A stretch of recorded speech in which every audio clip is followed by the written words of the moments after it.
Hello friends, I am Rakesh from Chandauli in UP. Friends, आज हम लोग जानेंगे एक टॉपिक जो कि हमारे एग्ज़ाम ओरिएंटेड के लिए बहुत इम्पोर्टेंस रखता है, जो यूपीएसआई बिहार एसआई में लगभग में पूछे जाते हैं। इसके क्वेश्चन अच्छे खासे क्वेश्चन आते हैं और यहाँ से हम लोग इस टॉपिक को कवर करेंगे। आते हैं, इधर उधर की बातें न करते हुए सीधे आते हैं अपने टॉपिक पे। देखिए, जिसका नाम है आईपीसी। शायद आप लोगों को विजिबल हो पा रहा होगा, नहीं हो पा रहा होगा, मैं नहीं जानता, लेकिन हाँ, ये क्लियर यहाँ दिख रहा है आईपीसी और सीआरपीसी के बारे में। ठीक है, देखिए, आईपीसी का मतलब होता है जिस प्रकार से हमारे भारतीय संविधान है जिसमें कानून दिए गए हैं, कानून प्रोवाइड है, उसी तरह से ये आईपीसी भी है और सीआरपीसी भी है। आईपीसी और सीआरपीसी लगभग में समतुल्य ही है, उसको एक साथ में कवर करना ही अच्छा होता है और इन सभी चीज़ों को हम समझ भी पाते हैं। जैसा कि आईपीसी देखिए होता है कि जिसका नाम है, फुल फॉर्म है Indian penal code. Indian penal code का मतलब होता है कि भारतीय दंड संहिता।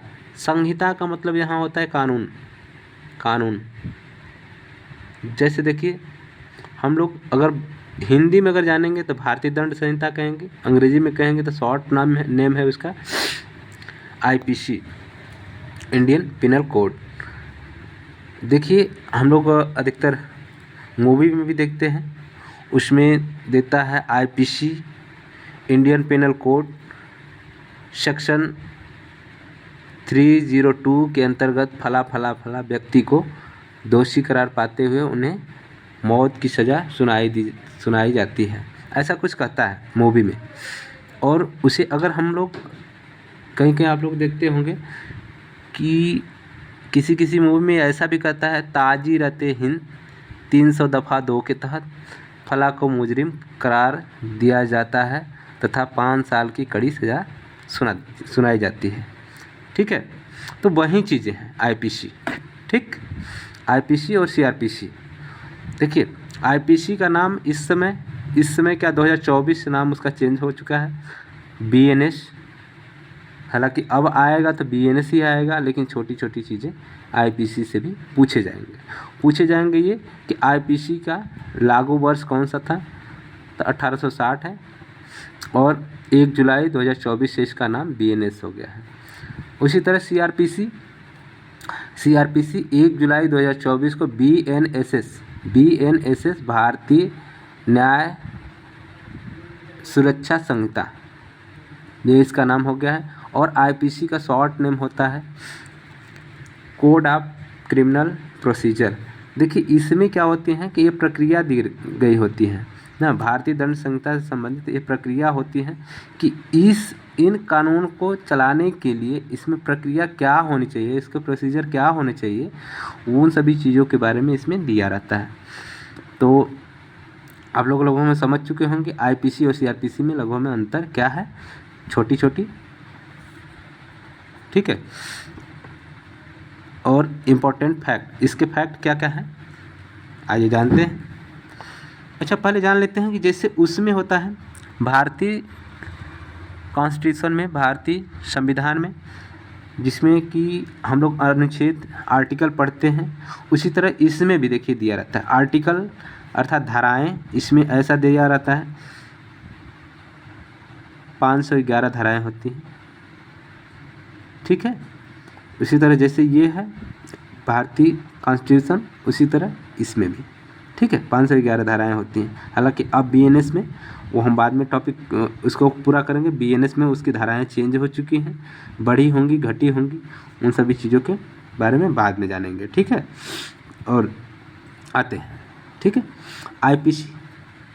आईपीसी और सीआरपीसी भारत में आपराधिक कानून से जुड़े दो महत्वपूर्ण कानून हैं। आईपीसी दंड संहिता और जो आपराधिक मामलों के प्रक्रिया और न्यायालय के कामकाज को नियंत्रित करता है। देखिए, जो न्यायालय, जो कोर्ट होता है हमारे, हाई कोर्ट और सुप्रीम कोर्ट, उसमें जो कामकाज उसके होते हैं, जो वर्क्स होते हैं उसके, उन सभी चीज़ों को वो नियंत्रित करता है, उसको कंट्रोल करता है। ठीक है, और उनके प्रक्रिया के बारे में ये दिया रहता है। ये होता है CRPC होता है उसकी प्रक्रिया, और उसमें वो इसके ये होता है उसका दंड होता है, ठीक है। और उनके प्रक्रिया के बारे में यहाँ तो हम लोग जैसा कि शुरू में ही जान चुके होंगे, जो दंड होता है उनकी प्रक्रिया कैसे कैसे चलाई जाती है, उन सभी चीज़ें यहाँ पे दी गई है, ठीक है। देखिए और जानते हैं आईपीसी परिभाषित करता है जैसे हत्या, चोरी, बलात्कार आदि और उन अपराधों के लिए सज़ा का प्रावधान करता है, ठीक है।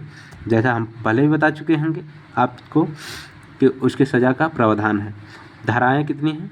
511 यहाँ पे धाराएं भी दिखाई गई हैं जो भिन्न अपराधों और उनकी सज़ाओं के बारे में बताती हैं।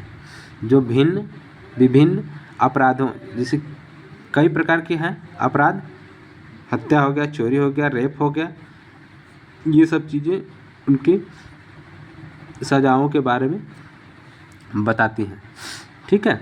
और सीआरपीसी में भी थोड़ा पढ़ लेते हैं इसको भी। यह कानून आपराधिक मामलों में पुलिस और न्यायालय और अन्य संबंधित अधिकारियों की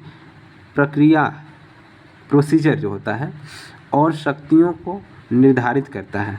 उनके शक्ति क्या होंगे, मतलब उनके पावर्स क्या होंगे, उन सभी चीज़ों के बारे में ये दिया रहता है।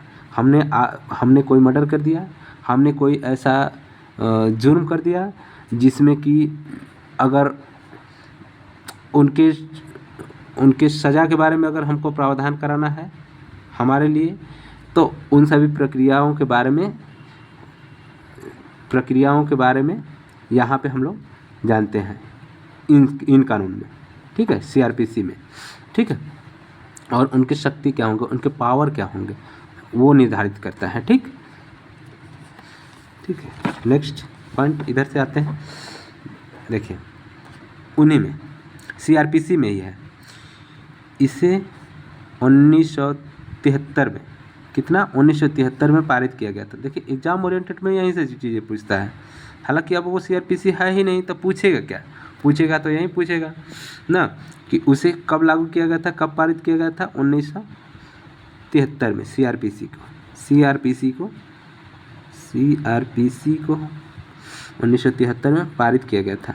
1 अप्रैल 1974 में प्रभावी हुआ। मगर हमारे जो उसके कामकाज के जो चीज़ें हुई, हमारे इफ़ेक्ट जो हुए कानून में, तो वो हमारे 1974 से पारित। और देखिए प्रभावी में अंतर होता है। पारित जो होता है, जो चीज़ें होती हैं ना, तो शुरू में उनके नाम चर्चे चलते हैं ना। एक होता है प्रस्तावित किए गए हैं, तो प्रस्तावित ही हुआ है यहाँ पे, ठीक है। और प्रभावी कब हुआ है, उसका चाल चलन कब से आया, तो वो हमारा 74 में है। 1 अप्रैल 1974 में प्रभावी हुआ ना। सीआरपीसी में कुल कितनी धाराएं हैं, देखिए उसमें पढ़ते हैं। आईपीसी में 511, इसमें 533। तो 511 533 कितना है ही यहाँ पे हम लोग देख लेंगे कि 533 सीआरपीसी में 533। ऐसे भी पूछता है कि सीआरपीसी में कुल कितने धाराएं थी, तो हमारा 533 था। और आईपीसी में कितनी थी, 511 थी, ठीक है। जो आपराधिक मामलों में प्रक्रिया एवं न्यायालयों के कामकाज को नियंत्रित करता है, हम लोग समझ भी चुके होंगे पिछले टॉपिक पे ही।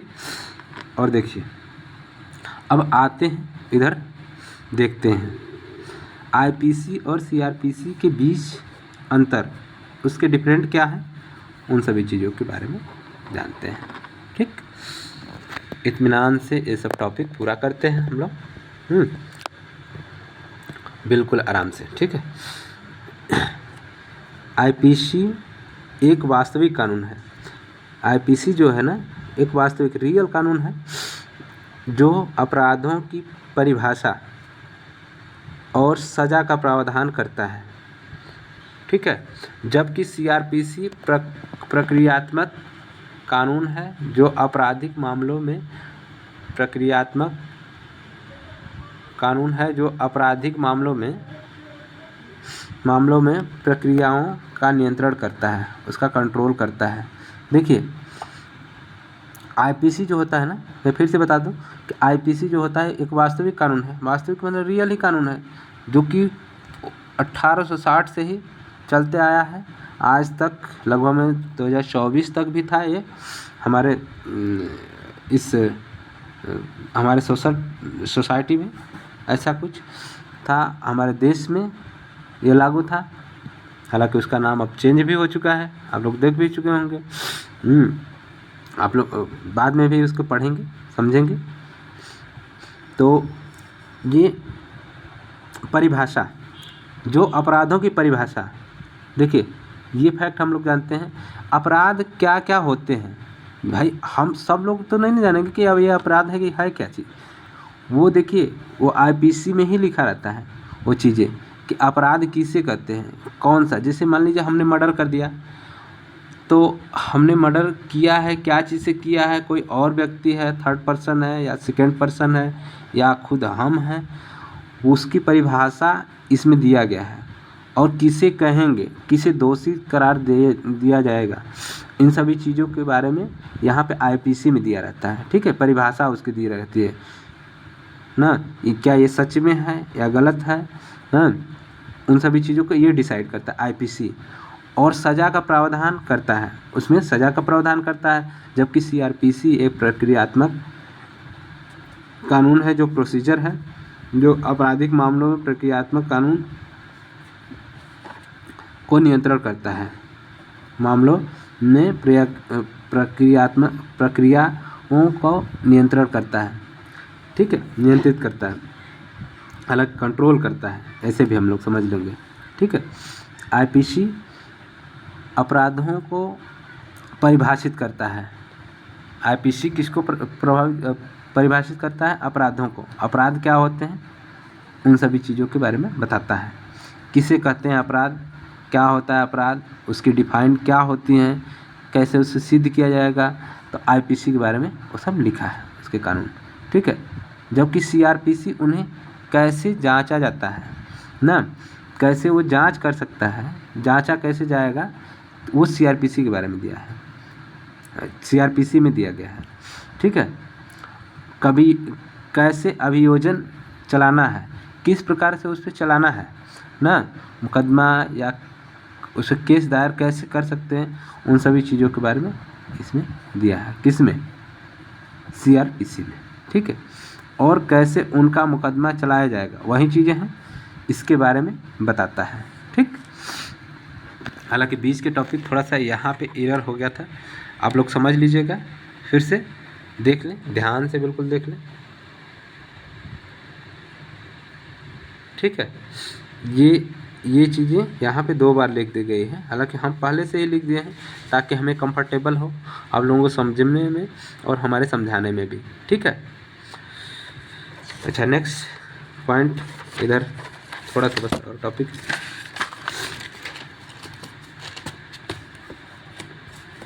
ठीक है, आइए देखते हैं इधर। आईपीसी में अपराधों की परिभाषा और सज़ा का प्रावधान शामिल है।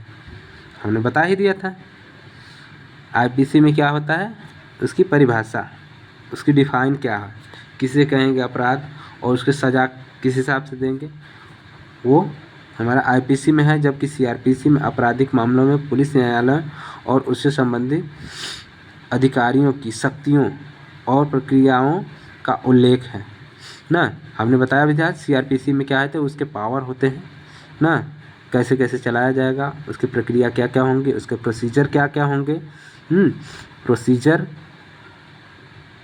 ना, प्रोसीजर क्या क्या होंगे, उनके बारे में सीआरपीसी में दिया रहता है। यहाँ पे उसको डिफाइन करता है। आईपीसी क्या होता है, डिफाइन करता है, डिफाइन करता है। ठीक है, निष्कर्ष, कंक्लूजन, उसका उपसंहार जिसे हम कहते हैं, निचोड़,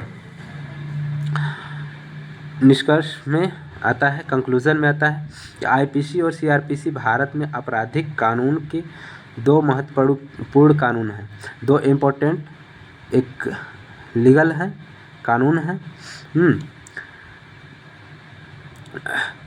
जो आईपीसी अपराधों की परिभाषा और सज़ा का प्रावधान करता है, जबकि सीआरपीसी आपराधिक मामलों से प्रक्रियाओं को नियंत्रण करता है, उसको कंट्रोल करता है, प्रोसीजर को कंट्रोल करता है। ठीक है, प्रोसीजर को उसका कंट्रोल करता है। कंट्रोल करने का काम किसका है? सीआरपीसी का।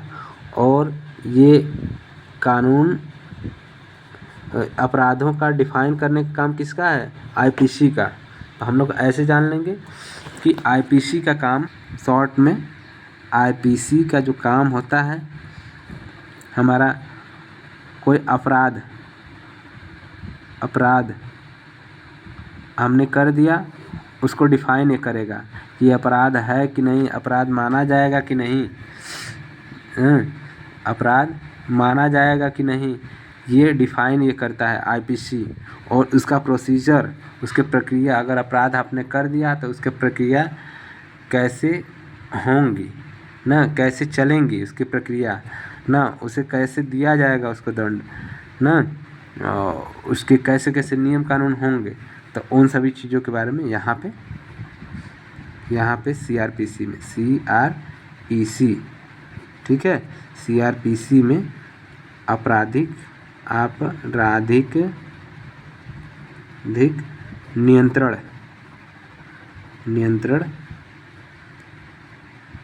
के बारे में दिया रहता है। ठीक है, आप लोग समझ चुके होंगे आईपीसी और सीआरपीसी में क्या अंतर होता है।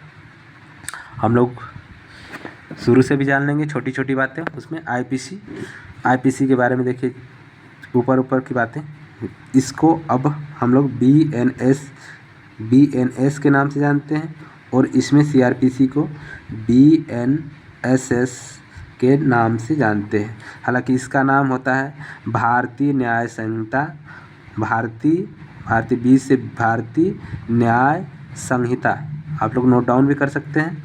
और इसमें क्या होता है? भारतीय नागरिक सुरक्षा संहिता। ठीक है, और संहिता का मतलब हमने बताया ही था, कानून होता है, उसके नियम कानून होते हैं, उसके रूल होते हैं, उन सभी चीज़ों को फॉलो यहाँ पर की जाती है। ठीक है, तो आज इस तरह से ये टॉपिक हमारा समाप्त हुआ। ठीक है, थैंक यू सो मच। अगर ये वीडियो आपको अच्छा लगे तो आप लाइक, सब्सक्राइब और कमेंट ज़रूर करें, है कैसा ये वीडियो। और छोटी भाई उसमें थोड़ा त्रुटियाँ आई हैं, हम समझ सकते हैं, इसी वजह से हमने टॉपिक को 1 बार 2 बार 3 बार हमने भाई इसे दोहरा के बताया भी है, बिल्कुल स्लो मोशन में। ठीक है, थैंक यू सो मच।